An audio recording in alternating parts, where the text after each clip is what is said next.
ఒకరోజు గాలి మరియు సూర్యుడు ఒకరితో ఒకరు వాదించుకుంటూ ఉంటారు. వారు తమలో ఎవరు బలవంతులో అని నిర్ణయించుకోవాలని అనుకుంటారు. అలా గాలి సూర్యుడితో, నేను గొప్ప, ఎందుకంటే నేను చాలా బలవంతుడను, నేను ఏదైనా చేయగలను అని చెప్తుంది.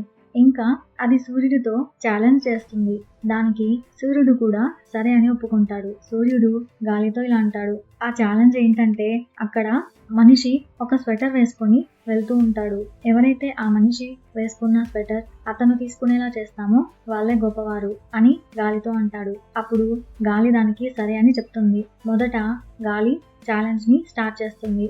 గాలి చాలా బలంగా తన బలమైన గాలితో అతని వైపు వీస్తూ ఉంటుంది. కానీ అతను ఆ గాలి వేగానికి ఆ స్వెటర్ ని ఇంకొంచెం గట్టిగా పట్టుకుంటాడు.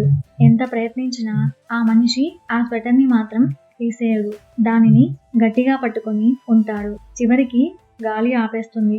ఇప్పుడు సూర్యుడు ఛాలెంజ్ ని స్టార్ట్ చేస్తాడు. సూర్యుడు ఆ మనిషిపై బాగా వేడిని వెదజల్లుతూ ఉంటాడు.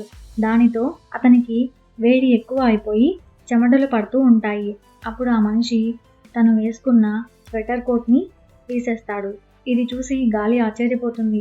ఈ రెండింటిలో సూర్యుడు అహంకారంతో ఉండకుండా వినయంతో ఉంటాడు. కాబట్టి సూర్యుడు గెలుస్తాడు.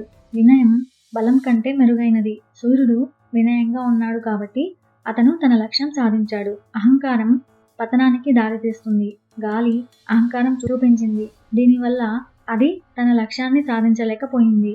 సహనం విజయానికి దారితీస్తుంది. సూర్యుడు సహనం చూపించాడు. దీనివల్ల అతను తన లక్ష్యాన్ని సాధించాడు అనేది ఈ కథలో మనం తెలుసుకుంటాం. Be happy and have a nice day. ఇలాంటి మరిన్ని కథల కోసం ఛానల్ని సబ్స్క్రైబ్ చేసేసుకోండి. అలాగే వచ్చిన లైక్ ఇచ్చేయండి. Thank you friends.